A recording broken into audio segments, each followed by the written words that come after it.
Hello everyone, स्वागत है आप सभी का हमारे यूट्यूब चैनल में। आज की सेशन में हम बात करने वाले हैं उत्तराखंड प्रवक्ता भर्ती 2025 इकोनॉमिक सब्जेक्ट का एक मोस्ट इम्पॉर्टेंट टॉपिक जो आपके एग्जाम के पॉइंट ऑफ व्यू से काफ़ी इम्पॉर्टेंट रहने वाला है।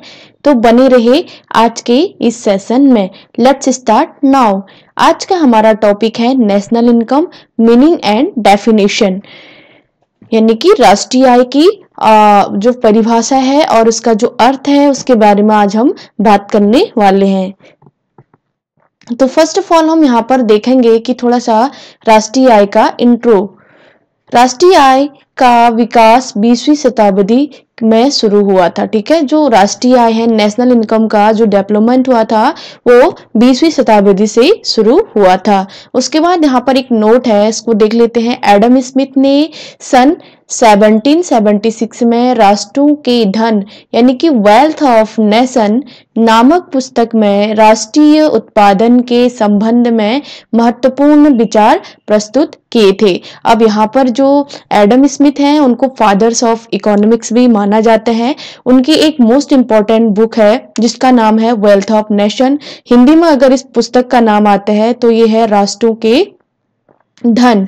और इस पुस्तक का जो प्रकाशन हुआ था या प्रकाशन किया गया था 1776 में किया गया था, यानी कि वेल्थ ऑफ नेशन नामक पुस्तक 1776 में एडम स्मिथ के द्वारा लिखी गई थी या फिर प्रकाशित की गई थी। उसी में राष्ट्रीय उत्पादन के संबंध में महत्वपूर्ण जो थॉट था उसको यहाँ पर प्रेजेंट किया गया था। अब हम यहाँ पर देखेंगे नेक्स्ट कि राष्ट्रीय आय का अर्थ, मीनिंग ऑफ नेशनल इनकम।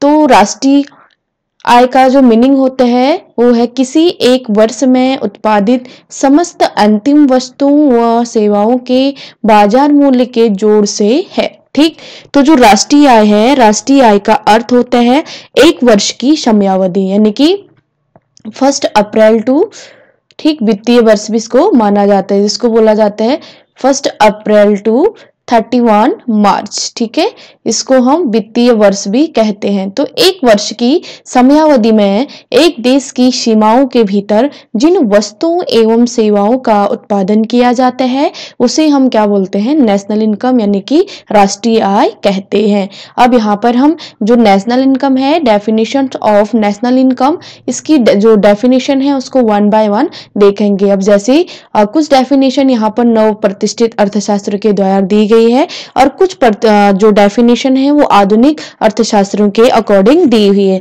तो इसको हम 1 बाय 1 देखेंगे। अब जैसे नव प्रतिष्ठित अर्थशास्त्र के अंतर्गत आपसे पूछा जाता है कि इसमें कौन कौन से अर्थशास्त्री का नाम आता है, तो बेसिकली आपको बताना होगा। जो नव प्रतिष्ठित, इसको बोला जाता है न्यू क्लासिकल इकोनॉमिक्स। ठीक है, तो इसके अंतर्गत हमारे प्रोफेसर मार्शल, पीगू और फिशर का नाम आता है। अगर एग्जाम में ये क्वेश्चन भी पूछा जा सकता है कि निम्नलिखित में से कौन सा अर्थशास्त्री न्यू क्लासिक इकोनॉमिक्स है या फिर नव प्रतिष्ठित अर्थशास्त्री है या फिर इनमें से कौन आधुनिक अर्थशास्त्री हैं, तो आपको यहाँ याद होना कंपलसरी है। नेक्स्ट हम यहाँ पर बात करेंगे कि जो आधुनिक अर्थशास्त्री हैं, आधुनिक अर्थशास्त्रियों में किस किस का नाम आता है, तो उसको हम देखेंगे। ठीक, मॉडर्न इकोनॉमिक्स। ठीक है, जो मॉडर्न इकोनॉमिक्स है इनके अंतर्गत साइमन कुजनेट्स, सैमुएल्सन, बाउले, रॉबर्टसन, पॉल स्टूडेंट की डेफिनेशन इसके अंतर्गत आती है। तो नव प्रतिष्ठित यानी कि न्यू क्लासिक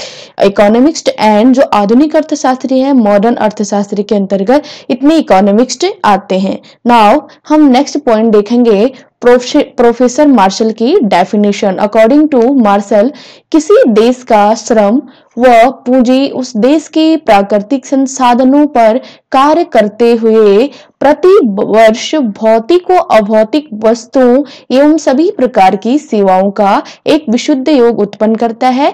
यही किसी देश की वास्तविक विशुद्ध वार्षिक आय या आगम अथवा राष्ट्रीय लाभांश कहलाता है। अगर इसको हम बोले राष्ट्रीय लाभांश या आगम या फिर वार्षिक आय, विशुद्ध वार्षिक आय या फिर वास्तविक विशुद्ध आय या राष्ट्रीय आय, तो सारी चीजें एक ही हैं। तो प्रोफेसर जो मार्शल है वो बोलते हैं कि किसी देश का श्रम व पूंजी उस देश के प्राकृतिक साधनों पर कार्य करते हुए प्रति वर्ष भौतिक व अभौतिक वस्तुओं एवं सभी प्रकार की सेवाओं का क्या है? एक विशुद्ध योग है यही किसी देश की वास्तविक विशुद्ध वार्षिक आय या आगम अथवा राष्ट्रीय लाभांश कहलाता है। ठीक है, the labor and capital of the country acting on its natural resources produce annually a criticism in net aggregates of commodities, material and immediates including service of all kinds. This is the true net annual income or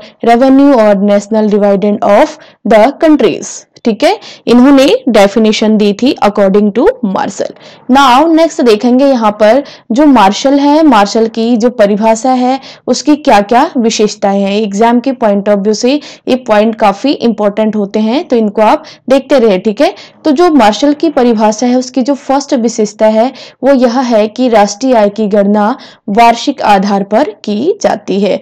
martial के according जो राष्ट्रीय आय है उसकी गणना कब की जाती है, तो इसकी जो गणना है वो वार्षिक होता है, यानी कि एनुअली बेसिस पे किया जाता है। नाउ नेक्स्ट देखेंगे यहाँ पर कि कुल उत्पादन में से मशीनों की जो टूट फूट एवं घिसावट को घटा दिया जाता है, जिसको डेप्रिसिएशन भी कहते हैं। यानी कि एक वर्ष में जिन वस्तुओं का उत्पादन करने में जो भी मशीनें थी, उन मशीनों में जो भी टूट फूट हुई या फिर उनमें जो भी घिसावट व्यय आया उसको भी इसमें क्या किया जाता है, इंक्लूड किया जाता है।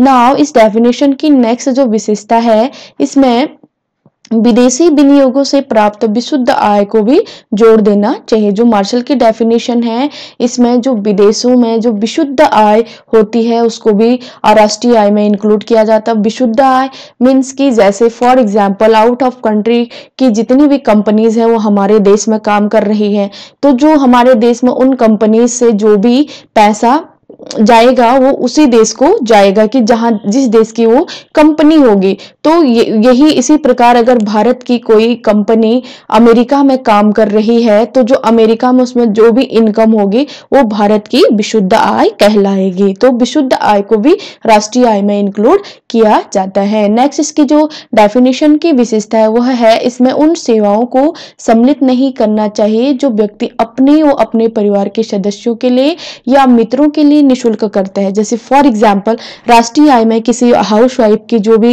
एक्टिविटीज होती हैं, यहाँ पे जो भी कार्य करते हैं उसको इंक्लूड नहीं किया जाता है, क्योंकि वो अपने और अपने परिवार के लिए वहां पर वर्क करती है। जैसे फॉर एग्जांपल किसी हमारे फ्रेंड के लिए हम कोई निःशुल्क वहां पर कार्य करते हैं तो उसको भी उसमें इंक्लूड नहीं किया जाता है। एंड देन हम नेक्स्ट देखेंगे यहाँ पर इस प्रकार व्यक्तिगत संपत्ति तथा सार्वजनिक संपत्ति से प्राप्त लाभों को भी राष्ट्रीय आय में शामिल नहीं करना चाहिए। एंड देन जो व्यक्तिगत संपत्ति तथा सार्वजनिक संपत्ति से जो भी लाभ प्राप्त हो रहा है उसको राष्ट्रीय आय में सम्मिलित नहीं किया जाता है। अगर आपके पास ऑप्शन दिया जाता है निम्नलिखित में से किन चीजों को राष्ट्रीय आय में सम्मिलित किया जाता है, जैसे राष्ट्रीय आय की गणना वार्षिक आधार पर होती है, कुल उत्पादन में से मशीनों की होती है, तो ये तो हमारा होगा, तो नहीं की जाती है।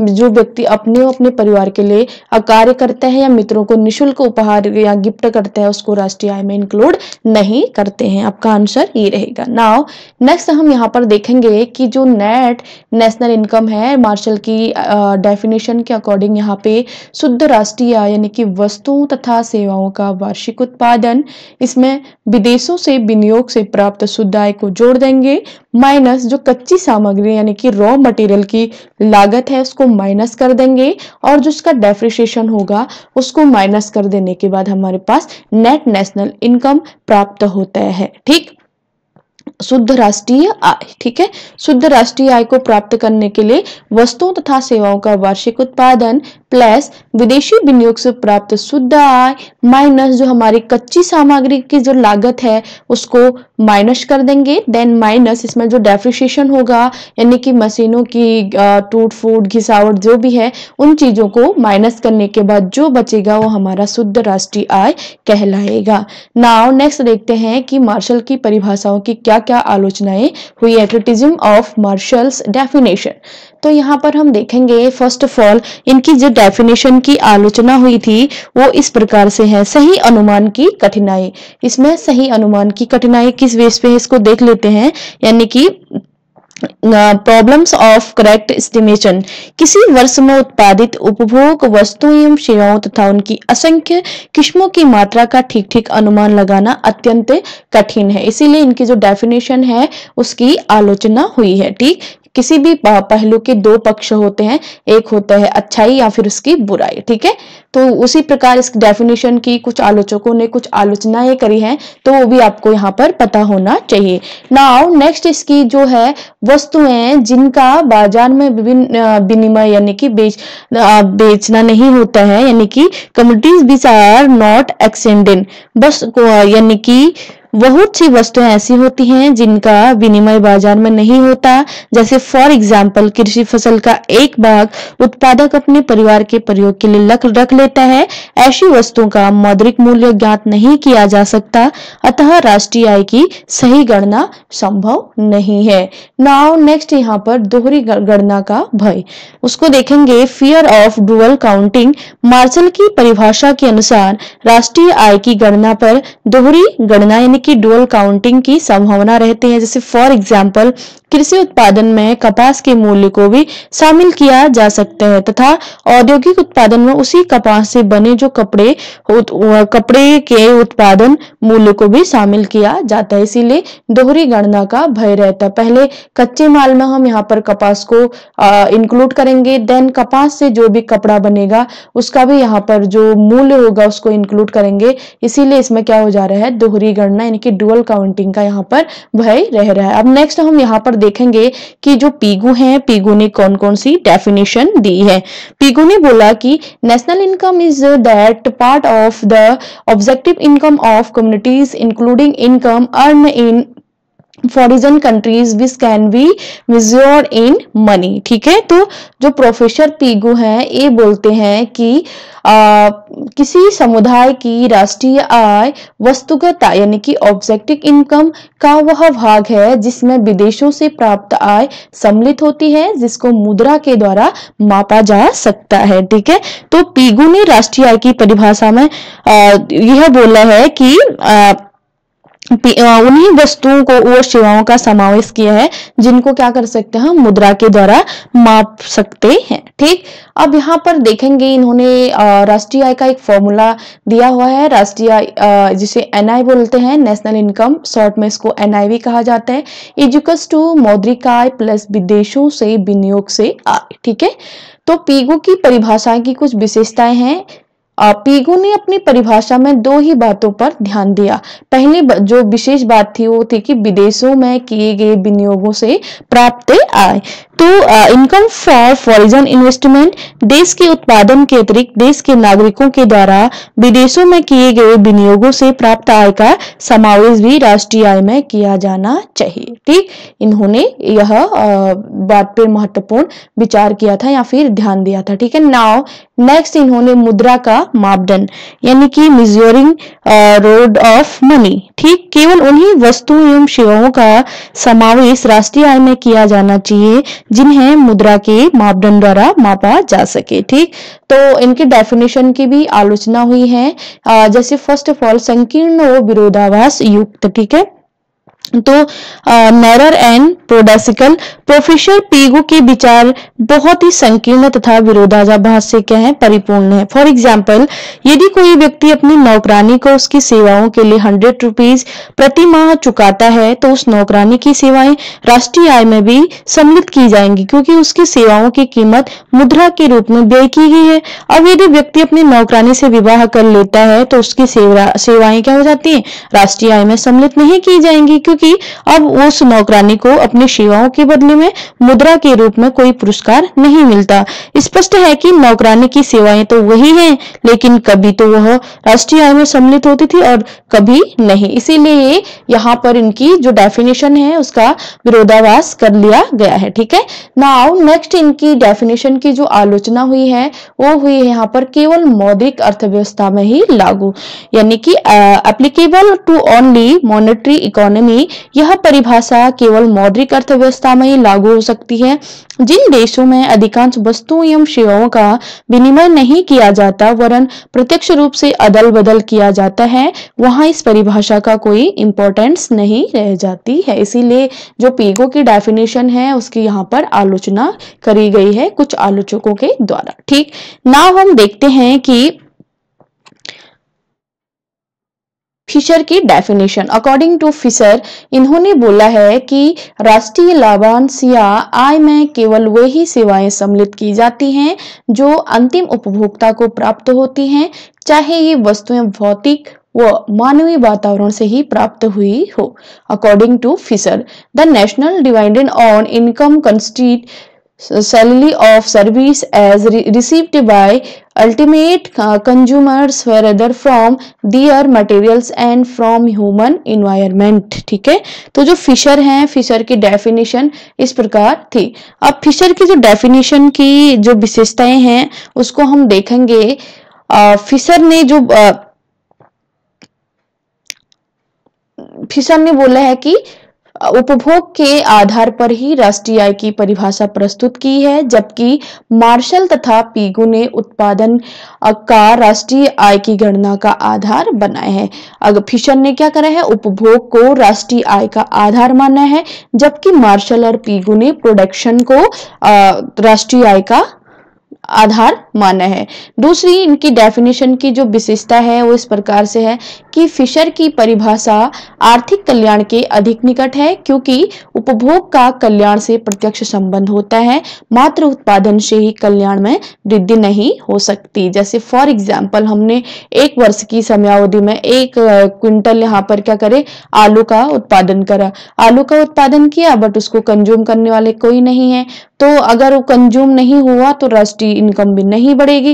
देन जो फिशर है, फिशर ने यहाँ पर जो कंज्यूम किया गया है उस चीज को इंपॉर्टेंस दी है, इसीलिए जो कंज्यूम होता है यानी कि उपभोग होता है वो आर्थिक कल्याण के निकट माना जाता है।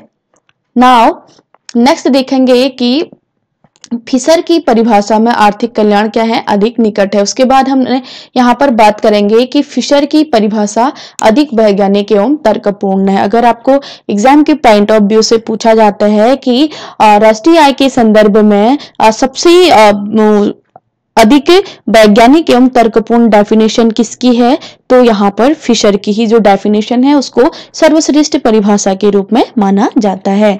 नाउ नेक्स्ट हम बात करेंगे कि जो फिशर हैं, फिशर की डेफिनेशन की कुछ यहाँ पर आलोचनाएं हुई हैं।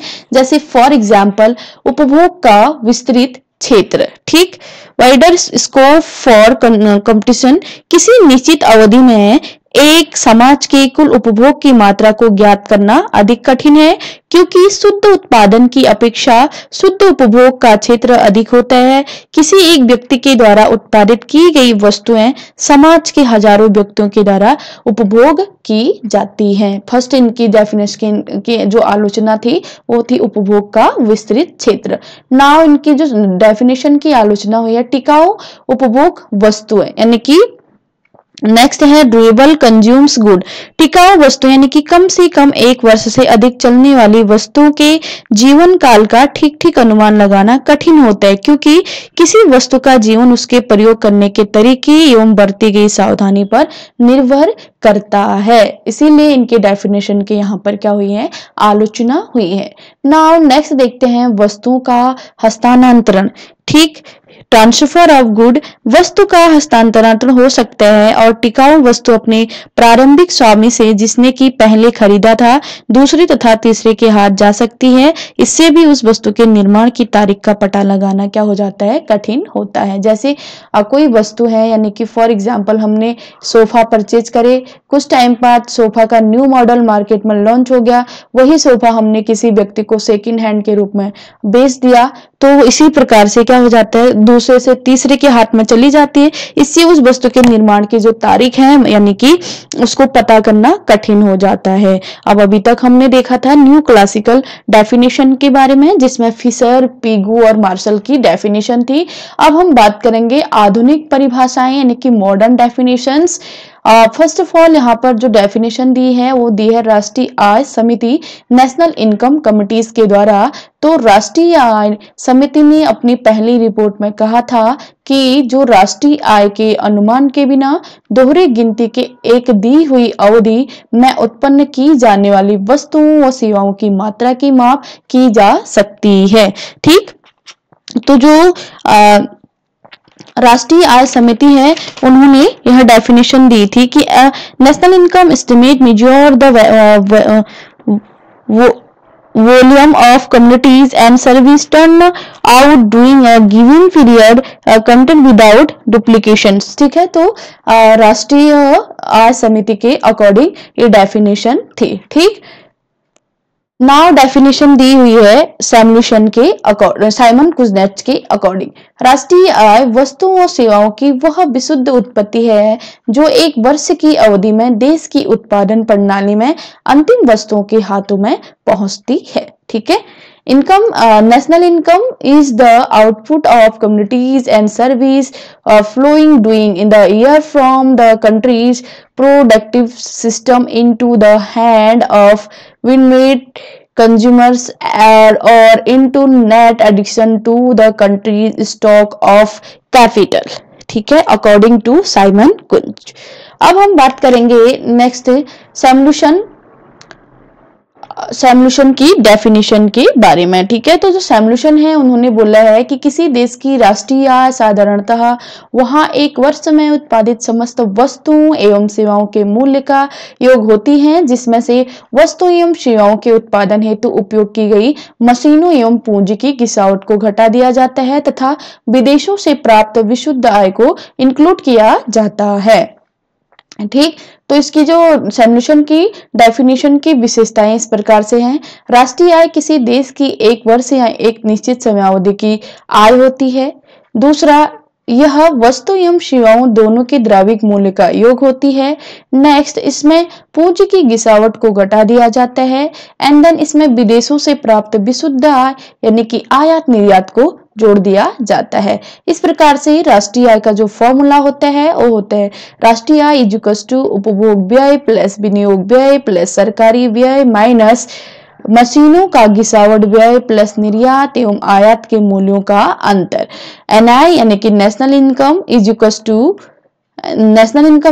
Equals to C plus I plus G minus D minus X minus M, यानी कि सी फॉर क्या होता है उपभोग व्यय, आई फॉर विनियोग व्यय, जी फॉर होता है गवर्नमेंट जो व्यय होते हैं, एंड देन डी डेप्रिसिएशन यानी कि मशीनों का गिरावट, एंड आयात और निर्यात एक्स माइनस एम, यहाँ पर क्या होता है आयात और निर्यात होता है। तो ये था आज का टॉपिक जो कि डेफिनेशन एग्जाम के पॉइंट ऑफ व्यू से काफी इंपॉर्टेंट होती हैं। आई होप कि आपको ये टॉपिक समझ में आया होगा। अगर इस टॉपिक से रिलेटेड आपको कोई भी कंफ्यूजन है तो आप मेरे को कमेंट करके पूछ सकते हैं।